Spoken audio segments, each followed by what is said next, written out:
CM Siddaramaiah DCM DK ಶಿವಕುಮಾರ್ಗೆ ರಾಹುಲ್ ಗಾಂಧಿ ಖಡಕ್ warning ಕೊಟ್ಟಿದ್ದಾರೆ.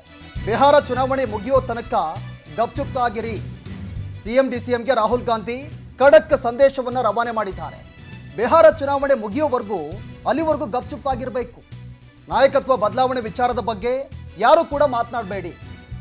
ಸುರ್ಜೇವಾಲಾ ಮೂಲಕ ಖಡಕ್ ಸಂದೇಶವನ್ನು ರವಾನೆ ಮಾಡಿದ್ದಾರೆ ರಾಹುಲ್ ಗಾಂಧಿ.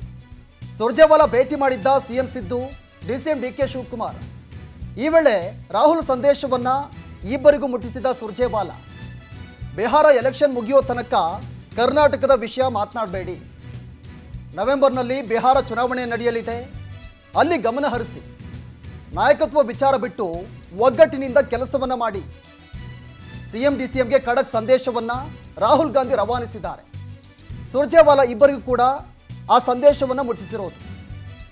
ಒಂದು ಕಡೆ ನವೆಂಬರ್ನಲ್ಲಿ ಬಿಹಾರ ಚುನಾವಣೆ ನಡೆಯುತ್ತೆ, ಆ ಚುನಾವಣೆವರೆಗೂ ಕೂಡ ನೀವು ಗಪ್ಚುಪ್ಪಾಗಿರಬೇಕು. ಆ ಚುನಾವಣೆ ಕಡೆ ಗಮನವನ್ನು ಹರಿಸಿ. ರಾಹುಲ್ ಗಾಂಧಿ ನೇರವಾಗಿ ಖಡಕ್ ವಾರ್ನಿಂಗ್ ಅನ್ನು ಕೊಟ್ಟಿದ್ದಾರೆ. ಒಂದು ಕಡೆ ಕೆ ಎನ್ ರಾಜಣ್ಣ ಸೆಪ್ಟೆಂಬರ್ ನಂತರ ಕ್ರಾಂತಿ ಆಗುತ್ತೆ ಅಂತ ಹೇಳಿಕೆಯನ್ನು ಕೊಟ್ಟಿದ್ರು. ಅದಾದ ಬಳಿಕ ರಾಜ್ಯದಲ್ಲಿ ಸಿಎಂ ಬದಲಾವಣೆ ಚರ್ಚೆ ಮತ್ತೆ ಮುನ್ನೆಲೆಗೆ ಬಂದಿತ್ತು.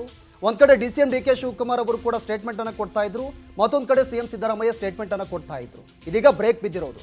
ಈ ವಿಚಾರಕ್ಕೆ ಸಂಬಂಧಪಟ್ಟಂತೆ ನಮ್ಮ ಪ್ರತಿನಿಧಿ ರೂಪೇಶ್ ಫೋನ್ ಸಂಪರ್ಕದಲ್ಲಿದ್ದಾರೆ. ರೂಪೇಶ್, ಇದೀಗ ಒಂದು ಕಡೆ ಈ ಸಿಎಂ ಚರ್ಚೆ ವಿಚಾರಕ್ಕೆ ಸಂಬಂಧಪಟ್ಟಂತೆ ಈಗಾಗಲೇ ರಾಹುಲ್ ಗಾಂಧಿ ಖಡಕ್ ಸಂದೇಶವನ್ನು ಕೊಟ್ಟಿದ್ದಾರೆ, ಅಲ್ಲಿವರೆಗೂ ಕೂಡ ಗಪ್ಚುಪ್ಪಾಗಿರಬೇಕು ಅಂತ. ಈ ಬಿಹಾರ ಚುನಾವಣೆ ಫಲಿತಾಂಶದ ಬಳಿಕ ಆ ಒಂದು ಫಲಿತಾಂಶ ಏನಾದರೂ ರಾಜ್ಯಕ್ಕೆ ಒಂದು ಪರಿಣಾಮ ಬೀರುತ್ತಾ ಅಂತ?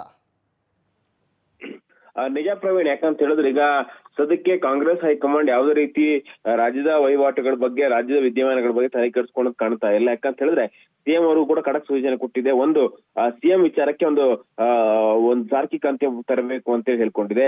ಹೀಗಾಗಿ ಸಿಎಂ ಅವರು ನಾನೇ ಸಿಎಂ ಮುಂದೆ ಅಂತ ಹೇಳ್ಕೊಂಡಿದ್ದಾರೆ. ಅದಾದ ಬಳಿಕವಾಗಿ ಪದೇ ಯಾಕಂತ ಹೇಳಿದ್ರೆ ಒಂದು ಸಂಪುಟ ವಿಸ್ತರಣೆ ಮಾಡಿ ಅಂತೇಳಿ, ಸಿಎಂ ಬದಲಾವಣೆ ಮಾಡಿ ಅಂತೇಳಿ ಬೇರೆ ಬೇರೆ ವಿಚಾರಕ್ಕೆ ಪದೇ ನೀವೆಲ್ಲರೂ ಕೂಡ ಈಗ ಇದಕ್ಕೆ ದೆಹಲಿಗೆ ಬರೋದು ಬೇಡ, ಯಾವುದೇ ರೀತಿ ವಿದ್ಯಮಾನಗಳನ್ನ ಹೈಕಮಾಂಡ್ ಪರಿಗಣಿಸೋದಿಲ್ಲ. ಯಾಕಂತ ಹೇಳಿದ್ರೆ ಈಗ ದೆಹಲಿಯಲ್ಲಿ ಬಿಹಾರದಲ್ಲಿ ಚುನಾವಣೆ ಇದೆ, ಬಿಹಾರ ಚುನಾವಣೆ ಗೆಲ್ಲೇಬೇಕು ಅಂತೇಳಿ ಪ್ರಯತ್ನ ನಡೀತಾ ಇದೆ. ಈ ಸಂದರ್ಭದಲ್ಲಿ ಪದೇ ದೆಹಲಿಗೆ ಬಂದು ಸರಿ ಆಗೋದಿಲ್ಲ.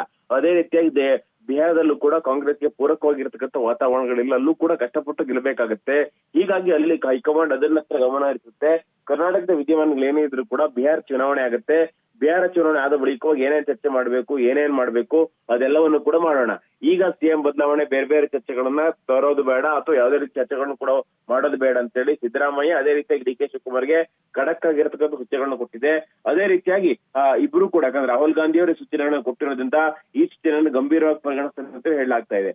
ಅದೇ ರೀತಿ ಕೆಲವು ಜನ ಸಚಿವಾಕಾಂಕ್ಷಿಗಳಿದ್ರು, ಸಚಿವ ಸಂಪುಟ ವಿಸ್ತರಣೆ ಆಗಬಹುದು, ಆ ರೀತಿ ಚರ್ಚೆಗಳಿತ್ತು. ಯಾವುದೂ ಕೂಡ ಸದ್ಯಕ್ಕೆ ಆಗೋದಿಲ್ಲ ಅಂತೇಳಿ ರಾಹುಲ್ ಗಾಂಧಿ ಅವರು ಸ್ಪಷ್ಟವಾಗಿ ಹೇಳಿದ್ದಾರೆ.